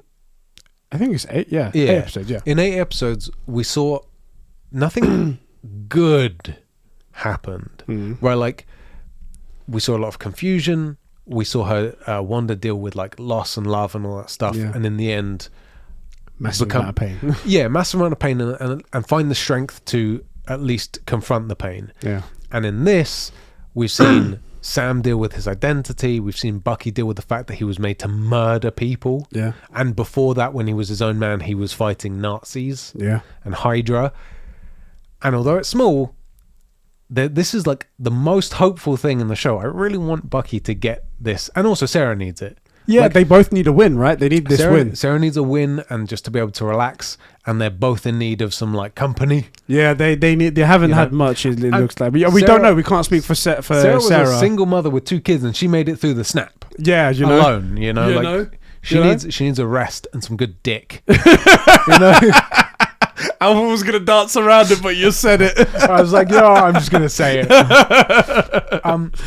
And then the very next scene, there's some training, right? Yes. Yeah. All of a sudden, Shield gets thrown straight into a tree, and we're like, it's happening. Yeah. The thing that we saw from the trailer right at the beginning, we're like, when is this gonna happen? Yeah. Sam's training with the shield, with Bucky right next to him, and Sam explains the legacy of this shield is complicated, and he's worried. He's like, should I be training with this because of everything that's gone on with the Captain America legacy? And he's discussing it with Sam, going back and forth. And they break down. Bucky breaks down. He says for this moment, it's like, neither Steve nor I understood how complicated it would be giving the shield to a black man. Yeah, he apologizes. I'm sorry. Yeah. And I'm like, crazy. Shit, you know what? That's the fact that you've come to that realization is really cool and whatnot. And the way it was done, the way it was said. The way he says it is so perfect. Good. It's so good. And it's funny because both Steve and Bucky don't see Sam as a black guy, they see him as a military man, that they never once considered that things are different for him. Yeah. Because they don't, I mean, they can see his skin color is different, like they're not blind. Yeah, they're not idiots. They just don't consider it. This man is perfect to take up the mantle because he is pure of heart and he could lead people. And then they realize, oh shit, there's all this shit that happens as well when you're a black guy. Exactly. He's going to have to overcome it. Can he overcome it? We didn't think about any of this. Yeah. And that's the part that he's apologizing for. It's so well done, and it's really well. This show is all well done. This show's my favorite so far. I love WandaVision. I really liked it, but I feel like this one hits really hard in a different way. For me, it's too. Not to say that anyone's better than the other one. Like I've said before, I do like the whole fantastical, magical stuff and stuff like that. I see them both as 2 different things. Yeah. But both of them just fucking fantastic in there. Like, how do you fucking do this great stuff? Because I love as well that Bucky apologizes, but what he's apologizing for is like almost him and Steve weren't racist enough to notice that race would be an issue. Right? It's like, we just saw he was a dude. Oh shit, wait, there's racism? Right. You'd have different experiences, and the world, like, because they also never considered that other people would see him differently. Yeah. Like, even when when the cops arrive, and they're like, is this man bothering you? He's like, do you know who this man is? Do you know? Right. He's like, why are you picking on this guy? It takes him a while to realize, they're white cops. He's a black guy. We're in Detroit or wherever it is. But Baltimore. Yeah. So it's really well done. Yeah. Sam trains like a motherfucker. Yeah. There's one thing just before he starts the training. Sam lays out to Bucky, it's like why he's not been able to get over the nightmares that he's been having, and why he hasn't been able to wrap everything up, because he's still suffering from everything that he's gone through. Yep. And he goes, you got that little book you're carrying around everywhere. I bet there's 10 names in there that you yourself could help be responsible for giving closure to. Yeah. You could give closure to someone in there. I bet there's a name in there that you could do that right there. Well, so he says there's a couple of things. And he says you've not been Bucky, you've been avenging and not giving people closure. Yeah. And he says the proper way to heal, to get rid of those, to heal yourself and to get rid of those nightmares is to give someone closure, and you can feel better about yourself. Yeah. So it's interesting because he's saying he's being the PTSD counselor, right? Yeah. It's actually Bucky that says there's so many names in here. Yeah. And Sam says you only got to start with one, right? You just got to do one. And he also says you're avenging stuff. You're not helping others. You're trying to avenge things for yourself. Yeah. And you need to be of service to somebody else. And that's also really interesting because his whole family is all about being of service to others. Yeah. And his whole career, because he was a PJ, right, is a para jumper, I think. Yeah. He was like special forces EMT, like he's a special forces ambulance driver basically. So you take like special forces and a medic, and that's what he did. He was all about helping other people. Yeah. And then when he gets out of it, he's a PTSD counselor, right? As well as a hero and an avenger. Yeah. So who else is better qualified to tell someone how to deal with trauma and help others? Yeah. And it's so brilliant also because he's like half or a third of the age of this man, right? But seems so weird, right? But it's really well done, and it's really good advice, and it helps him out a lot. You can tell it's gonna really affect him. Well, we know exactly who the name he's going to. Exactly. At that moment, I was just like, "Was it Nakajima, Mr. Nakajima?" It's like, you know, there's gonna be something here, and it's gonna be a big moment. It's gonna be really big. He also says, I think he says he's going back to New York. Yeah. Which will come back in the next scene, but after that, Sam trains like a demon, mate. Oh my days, sweating profusely. Also, the shape Anthony Mackie's in. Oh my god, I would eat a lot off of that body right there. He's doing a lot of running around this like lake area that he's at, this lake house. He's throwing the shield, a lot of like misses and incorrect angles and stuff like that. A lot of flips, a lot of trying to nail down moves. Exactly. He's trying to nail down how the best to use this and the best moves to defend himself and to doing do the his motions, job. but without the jetpack because he doesn't have it now. Exactly. It's a whole new fighting style. Also, and this thing that I absolutely love about this is that he fucking sucks at the beginning. Like, first of all, they're kind of playing catch with the shield. Him to Bucky, Bucky back to him. Yeah. Right. So he's kind of building up the confidence with doing it with a superhuman. Yeah. And then he starts on his own, and he gets one or two, and then it comes too high. One or two, and he has to dodge it, and like he fails. He fails a lot. It's really important for heroes to have something to overcome. It shows where someone starts from and where they've come, like how far the distance is. And also, we don't see that with John Walker because we only saw propaganda and promo material. He was already good with the shield. Yeah. I presume he went through the same learning curve, but we never got to see it. The fact you didn't see it is what makes it important, right? And with Sam, like he's finally taking it up, but it's almost like he's becoming worthy of the shield by getting used to how it works because he picks it up and he's not ready for it. He's not used to it, and then by the time he's mastered it, he's like, he believes he's worthy of it by the end, even though we knew he was Captain America. We've known he was Captain America since Steve passed him on his left. Yeah. So I really appreciate that. There was one scene in between as well that was cut just before the training thing, but it's not a huge thing. Sam and Sarah are finally finished doing all the repairs on the boat. They're about to head over there. They're bringing the paint over, the blue paint, to paint the side of the boat where it has their mom and dad's name on it. It's like John and Marlene or something like that. Exactly. They've named the boat after themselves. It's the last bit to do before they can sell it. He gets the same blue paint. Sam gets the blue paint. I guess the thing sits down on the edge of the pier. Sarah's looking over. Just as he's about to put it in there, stop! Yeah. We can't sell it. Yeah. That's what I've been saying this whole time. I'm glad you came around to me and whatnot. And they have a little discussion. And Sam imparts some words of wisdom on her. It's like, yeah, I know like things are tough and things go this way, but you need to persevere. The hero's speech again, where he's like, you need to persevere, you need to continue, and we will figure this out. We will get this done. And then in his heart anyway, he's becoming... Yeah, he's kind of becoming Captain America. It's also really important because she kind of accepts him. I think it's here. She says something like, because in an episode or two ago, he said, you always think I'm running away. And she's like, I never thought you were running away. Yeah. You had all this stuff to deal with at home and you were here. You had all this stuff to deal with out there and you were there. Like, I've never thought you were running away. Yeah. Basically her saying like, damn, you're a hero. Like, you're a hero. Yeah. Which it always would sound weird coming from family. But she's like, I know you don't run away from this stuff. If it was people stuff, you dealt with it. If it was saving the world stuff, you dealt with it. Like, you're a freaking badass. I cannot wait though for that ship to be renamed the Sarah and Bucky. Yes, we need to do that. They'll happily paint over their parents. They can be called the Sarah and Bucky. Right. Could you imagine come back one day? What the hell happened? Well, we're in love now, so we need a love boat. Oh my days, I didn't see it. I see. Even better is I was thinking Sam would come back. He'd be like, "What's happened to the boat?" Sarah would be there. Or Bucky would be there, and Sarah would come out like prego. Oh shit!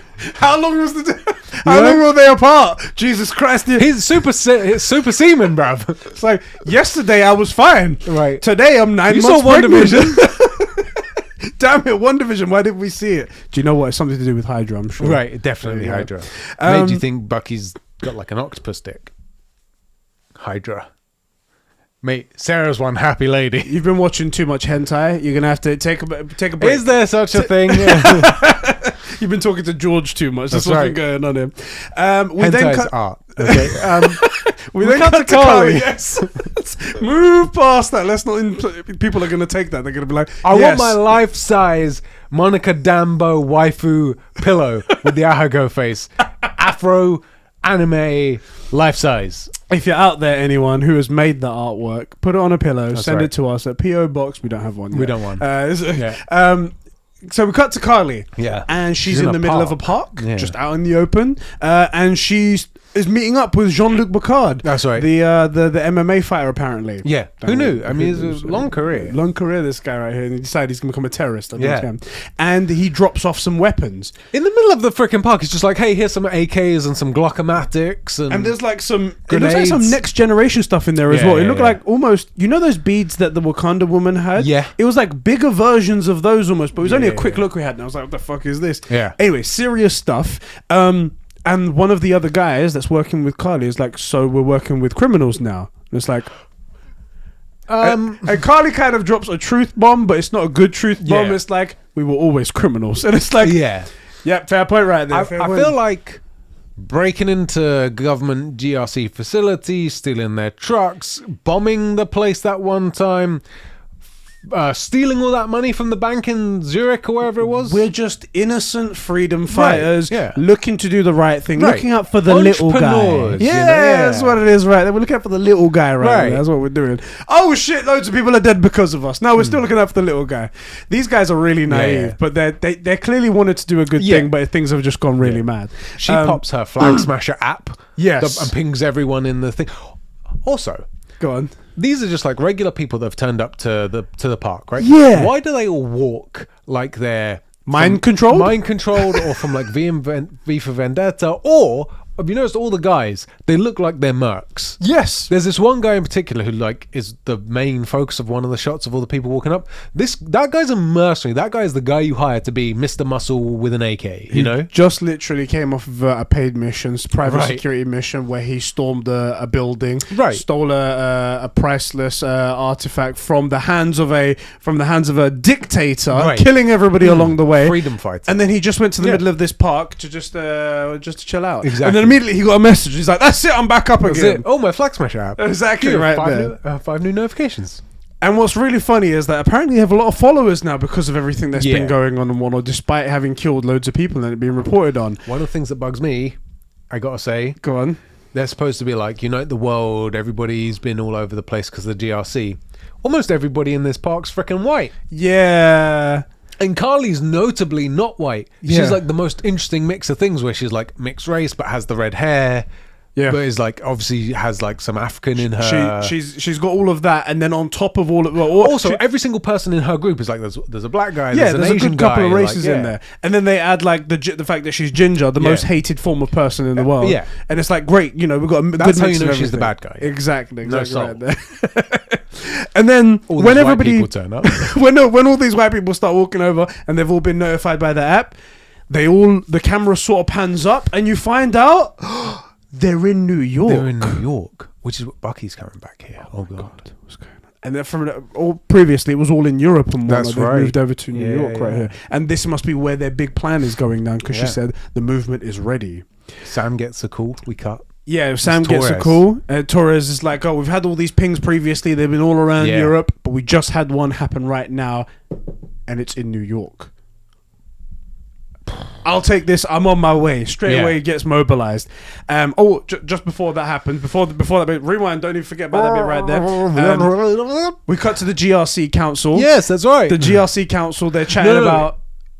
Oh yeah, before the Sam scene. Yes. Yeah. GRC Council start talking about what they're going to do with everything that's been happening, stuff like that. How about we just round them up all into camps, concentration camps? Just like, I can call the military now. We'll put them all in camp. Let's pile them into trains and ship them to a camp. That's what we should do right there. And also, because we got all those people there, like, maybe we should just have them work. Yeah, we should not for any pay or anything. Yeah. They have to pull their weight, right? Maybe they'll build their own prisons, their own cages. Exactly. Maybe they'll do that, and then we can use them to also make stuff for our economy as well. Free labor. That's what we need right here. Yeah, they're not slaves. Not slaves. No one says the S word. No.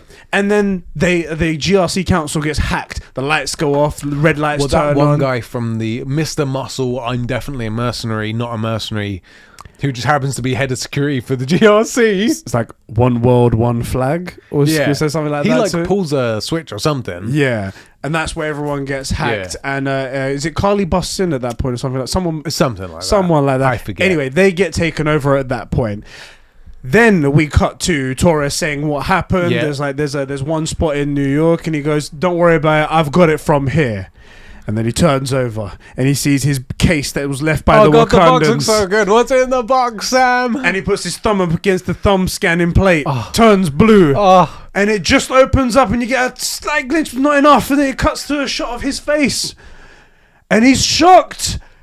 And that's the end of it. No! What's in the box? Oh my god! I mean, look, it's obviously new wings, right? It's Wakandan like vibranium wings or something, because that's how he'll get to New York in time. But let me freaking see it. I want to see the design so bad, And the thing that bugs me is that didn't have to be the cliffhanger they left it on. Obviously, like, I need to know what's in that box, and I'm not even an unboxing kind of guy. But like, there's a mid-credit scene. Yeah. With John Walker. That's plenty of cliffhanger. Yes. Do you want to lay that out? The post or mid-credit scene. It's like in between. Yeah. Is John in a garage? Some garage or like a metalworking shop. Yeah. And he puts on like his welding helmet and stuff and starts like cutting. He's grinding the sparks and stuff. And he's cutting out some metal. Yeah. And it's a couple sheets of metal. Yeah, you see a shot of him in Le Mans, like a picture and whatnot. Reminding me of what he's lost. With like sparks in the background, like the flames of hatred and stuff in the background. I just made that one up. Sometimes turns out just read. Flames of hatred. And it cuts back and he's cutting out circles. Yes. Interesting. Weird. And then he's welding circles and then he's welding them together. And he gets one of his, Medal of Honor? Yeah, he's looking at it, yeah. And he puts it on in a weird spot, not like in the middle, just on the side. And then he starts welding around. And then he starts painting some of the circles, and some are red. Some are blue. He's making his own shield. That feels really weird. I gotta be honest. Like, I really don't get why people are so interested in this shield. I think he's traumatized. I think he's properly fucked in the head, where he thinks that this is the only thing that he knows now. What he was made to be, he's built to be. Like he even says, I was built to be this, and that's the only way that I can redeem myself. Because Val says this one interesting thing, because they say you need to return the shield, right? And Val, but don't call me Val, says, actually, technically, the government doesn't own that shield. It's this legal grey area. There's nothing they can do about it, so you don't have to worry, because obviously there's no getting that back. From an outside looking in, I understand that like it's a vibranium shield. It's a very powerful item. But like, other than that, there's not much. And the fact that Steve carried it for so long, but otherwise it is just like a round bit of metal. It was which somehow magnetizes to your hand, but then we do see how you hold on to it, but then that's not how it ever seems to work. I love how they try to explain it one way, because there's the funny thing, like when Sam's throwing it and Bucky are throwing it always seems to come back to them, and they always seem to lock their hands inside the strap. But then at one point they try to make it in Avengers Age of Ultron. They try to make more sense. And then it's like he's got like a magnet on his arm, like an electromagnet that pulls it back, and it's like we're trying to make it logical. Yeah. But then they gave up on that, and they were like, no, we're just gonna go back to the old. It just goes in the right spot, guys. Because there's that one scene where it's on the ground and someone flips it, and it goes whoom. It's like how. Don't get me wrong, I love the visuals of it, but it kind of bugs me when we see different people using it, because it feels kind of like that Wonder Woman scene from 1984 where she like has that beautiful scene learning to fly, and then that very visually satisfying scene of lassoing the lightning undermines the previous one. Yeah, this is the thing that we get. This is why I asked that question in the beginning. What's the rules of the thing? Because I was like, so anyone could do anything with it? Is it the thing's powerful, or is it the fact that he was anyway? I have to assume that the reason why they're keeping it is just because it's an iconic part of Captain America. Yeah. Even from the comics, they were like, he's got a shield. This shield needs to survive. I get it because John Walker's set up to be like anti-Cap. So he'll have a shield to be like kind of like the Bizarro or the Anti-Flash, like very like almost identical but exactly opposite. And the fact that he has like his own Medal of Honor on the shield, which is very self-aggrandizing, and self-traumatizing. He's displaying the stuff that he did to be in the position that he's in, which is exactly not what Steve would do. I don't know. It's interesting. It's going to be cool. It's going to be cool, is what it's going to be. It's going to be cool to see. Right, guys, let's read these comments. Let's read some comments that you guys have sent into our Discord server, which you guys can do every week by clicking the link in the description, heading over there, joining, and writing in your reviews every week. I just noticed Isak's name on Discord. Isak, Manny, the Morrowind simp. He just says epic montage in it, mate. Shall I read the first one? Yeah, whatever you want, man. All right, I'm going to read Lex's first one. Okay. Lex Tier, this is T right here. He writes in, he says, the fight was badass and amazing. Made me hyped for this episode. Then there was only one fight sequence, which was kind of cool, to be honest. The whole thing was about family and Captain America. Episode really showed us these guys are like friends now. I know I was right. His arm did get fucked. He gets the visit from the woman whose name is, I'm not going to try and remember. She dressed up in Val. Yeah, don't call me Val. Yeah. Is this in purple? It's supposed to be there in purple. Yeah. Gives him a black and white card. In the comics, her name is Madam Hydra. Sheps was right. Oh, here we go. I freaking called it, boys. He's saying, I'm guessing she's the power broker. That's a possibility as well, right there. Oh. And him making a new shield is like, let's fucking go. Sam is definitely my favorite now. The talk with Isaiah, they locked him up literally for the same thing Steve did. Sam taking care of his family, fixing the boat and helping them, and takes his mind off of all of that. Then the training montage is my favorite scene. Bucky was a badass going to Zemo, and then the conversation and the asking the Wakandans to make the suit and wings for Captain America. How do you know there's a suit with wings? Excuse me? Did you see something that we didn't? It hasn't been revealed yet. Yeah, we haven't seen that. Spoilers here, mate. Also, Steve isn't dead. He's in an alternate reality, assuming he went back there.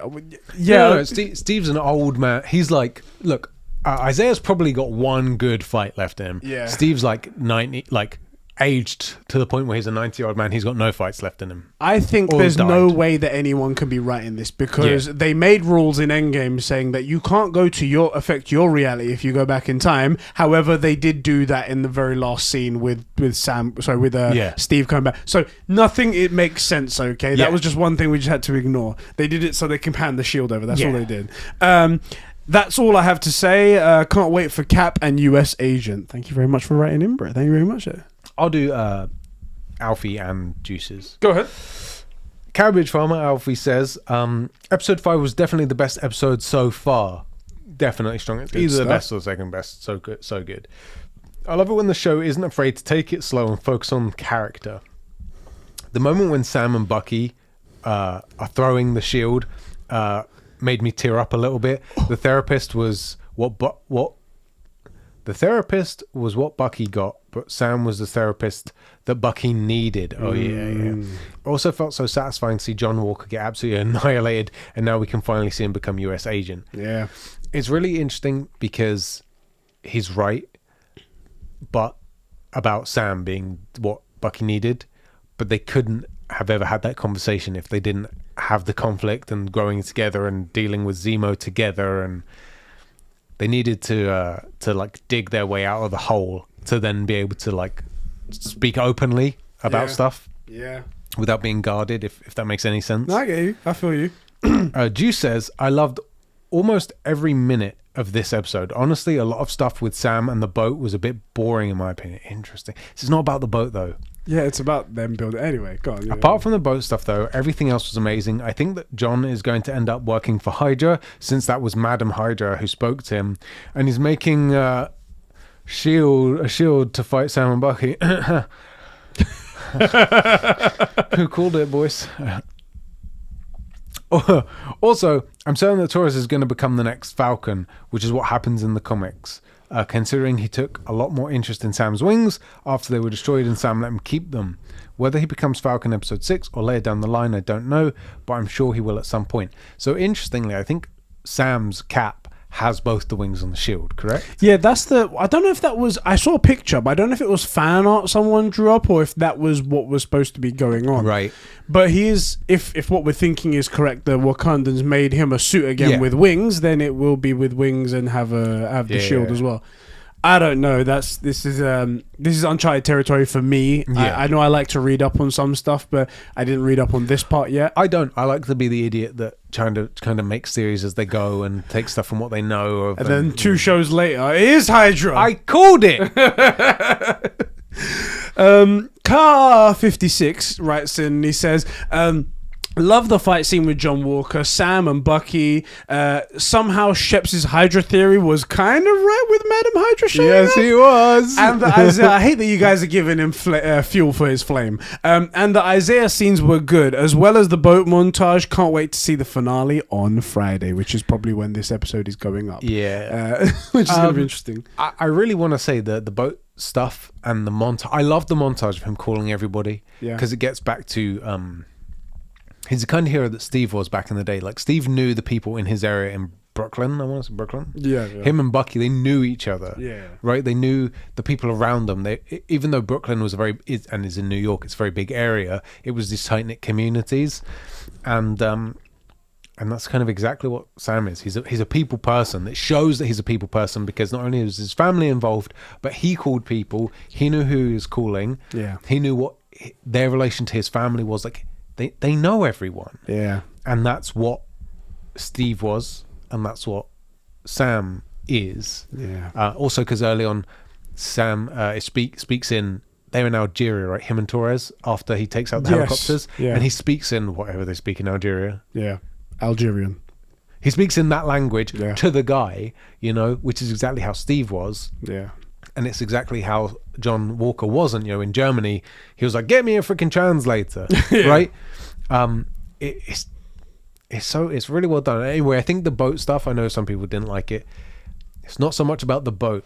It's about what the boat symbolizes to Sam and what that opportunity affords Sam and Bucky for their relationship to silently grow with them both working on something that's nothing to do with the action, Yeah. Not Geo. This is Super Dan says, this is probably the first time I've said that the most recent episode of Falcon and Winter Soldier isn't the best episode yet, but I don't feel like episodes 3 and 4 were better. But I do feel like episodes 3 and 4 were better. So basically, episodes 3 and 4 are above episode 5. Right. I think I butchered your comment there a bit. This episode is still fantastic, and I'd give it a 9 out of 10. I really like the direction they're going with John Walker and how the government basically abandoned him. Val is a shit character. She's probably the worst character in Falcon and Winter Soldier. And was she in WandaVision? No. I think he just means out of both of those two. Yeah. Okay. Yeah. Apparently, she was supposed to be introduced in Black Widow, but right now she comes off as a very generic Disney character that is similar to Loki and Agatha. How dare you? Loki and Agatha are fantastic. They're both brilliant. Loki is especially on another level. When are we getting Black Widow? Do we know? I think it's actually coming out in the next couple of months. I think it's June, and apparently they're planning to put it in cinemas. Because that'll be interesting, because that was supposed to come out leading all of this. Yeah. So it'll be interesting to know if they go back and reshoot. Retroactively put stuff in or remove stuff. Or, yeah, exactly. Like, because it'd be really weird if they do like a... Oh, God. It'd be really weird if they do a tease for something that's already been revealed. Right. If they're like, oh, and Wanda Maximoff, yeah, apparently she attacked some thing, but we don't know. And she's off the grid. Yeah. Right?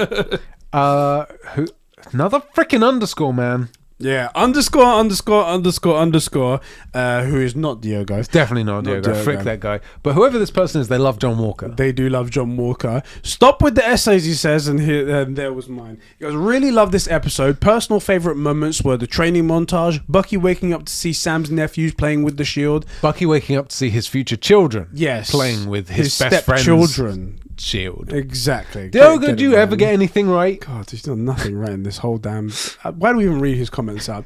And I guess the whole stuff on the boat. Nice seeing some downtime to reflect on past few episodes. I fully believe that Sam's new suit is in the box, considering how they lingered on it. You got eyes emoji. And I can't wait to see an all-out battle of Sam, Bucky, and the Flag Smashers, Batroc, you've got Jean-Luc Picard, you got that name right, versus Walker, US Agent, versus the Power Broker. Also, hashtag Sheps was wrong about Hydra. That's not what that says. That's what I'm reading. You need to learn to read. Listen, I've got glasses, you haven't.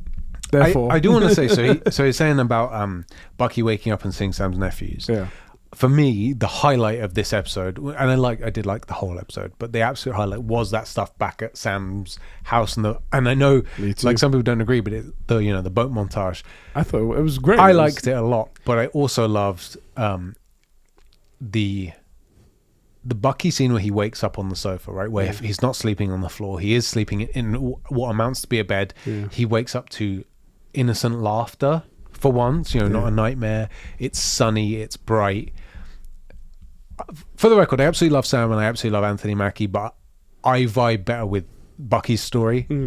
I just prefer that. I want to see what I think is going to be the best moment in the show, and probably the worst feeling moment in the show. Yeah, is him speaking to Nakajima. Oh, it's gonna be so bad. That is gonna suck. But that's the thing I've been looking forward to this entire show. But I love that scene of him waking up, and how does he wake up? He's surrounded by family, children laughing. It's sunny. His future children. Yeah. It's sunny. The woman that he is about to fall in love with is upstairs.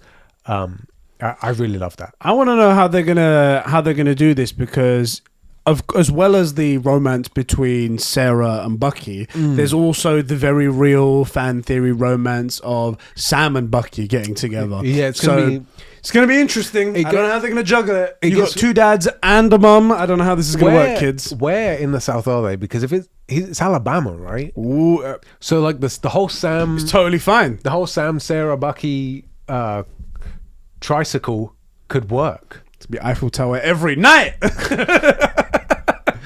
There's like the strangest mix of Oreo. Sometimes it's like black, black, white. Sometimes it's white, black, black. Sometimes it's black, white, black.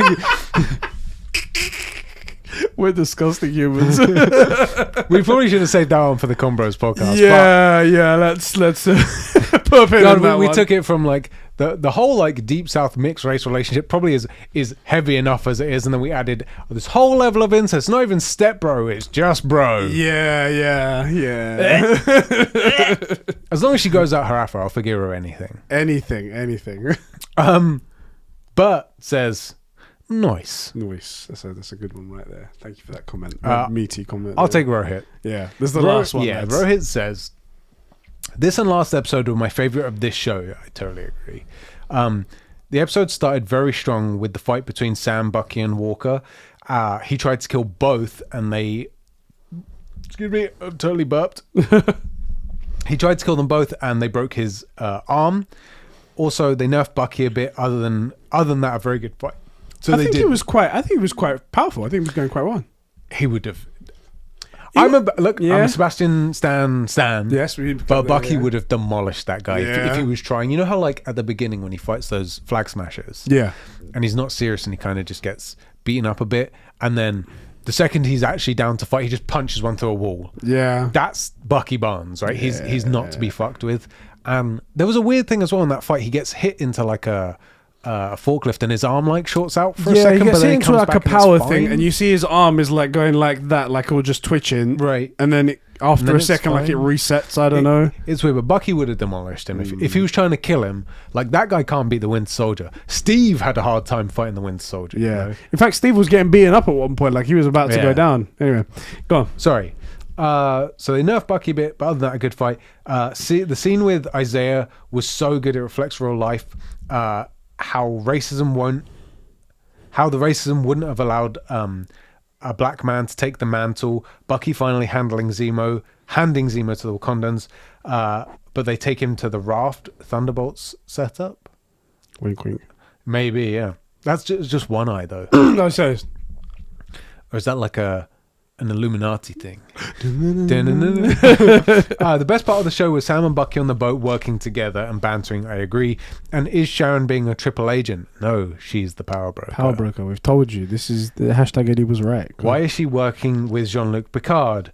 They're setting up the finale very well, and also that new suit tease. With the Eddie Nonce face. Walker went full Tony Stark to build his own shield, and that training montage with Sam was just a 10 out of 10. Can't fucking wait. Okay, can't wait for the finale. I totally agree. I'm going to throw something in here for everybody that's lasted. I came across this theory recently. Okay, I wish it was my own, but it's not. Go on. Tony Stark built an Infinity Stone. Oh, with the new element he made. It wasn't a new. No, wait. No. So not that. So the design for his power unit came from his dad. Right. How does dad work out all this stuff? And yes, with the artificial element as well, but later on, what did his dad spend his life studying? The Tesseract. Okay. So Tony Stark was built and powered by an artificial Infinity Stone. And I only mentioned that because someone mentioned Tony Stark. It's a bit. I don't know. He's studying the artifact. I give you that. He studies the Tesseract. Everything he's made and all of his designs come from looking at the Tesseract. Like, you know, everybody says aliens landed in the 50s and that's how we have computers now. Right. Okay. And Tony takes all of that and takes it to the next level with all the new advances and just builds what his dad had laid out, not knowing. So like the basis is all from that. Yeah, it's just a knockoff Infinity Stone. That's why Iron Man's so powerful. Interesting. Cool little thing. Also, I will say, saying that he went full Tony Stark, Tony builds an Iron Man suit in a cave in Afghanistan or wherever it is. This guy welded a couple of circles together. You went full. What the fuck's that guy's name? I've forgotten his name. It goes, Tony, he built an Iron Man suit in a cave with a box of scraps. Jeff Bridges, yeah. Anyway, guys, thank you all for writing into this episode. I'm sorry again it was late because of my illness, but the next one will be on time. Don't be sorry. With Tyler. We have the flagship show. These guys are honored to be here. This is the reason why you've subscribed to this channel, for us, not for anything else. And for more of us, youtube.com/conversations, twitch.tv/conversations, patreon.com/conversations. So there you go. All the best places to be. Yes. Bro, thank you for joining me for another episode of Streamcast. I'll see you next week for this week. I'll start next week for this week's episode. Yes, for this week's episode. And we'll get this show wrapped up and hopefully have one of the best reveals of a suit again. They're doing it all in the last episode, aren't they? Just like WandaVision where like the suit comes out. I really, really, really hope the last episode's like an hour and a half. It has got slightly longer, hasn't it? This one was an hour long, including credits and stuff like that. Please, an hour and a half. Please. All right, guys. We'll catch you all in the next one. Thank you for tuning in again, and we'll see you again soon. See you later, bro. Turn off the stream because it's a streamcast. Oh, streamcast. Are you still watching? Oh, we should make an asset for, like, you know, the Netflix. Are you still watching? Are you still watching? It clicks to like no, and you just hit, you know, because Netflix and chilling it. There you go. The throat noises. Get it, guys. There you go. We're so stupid.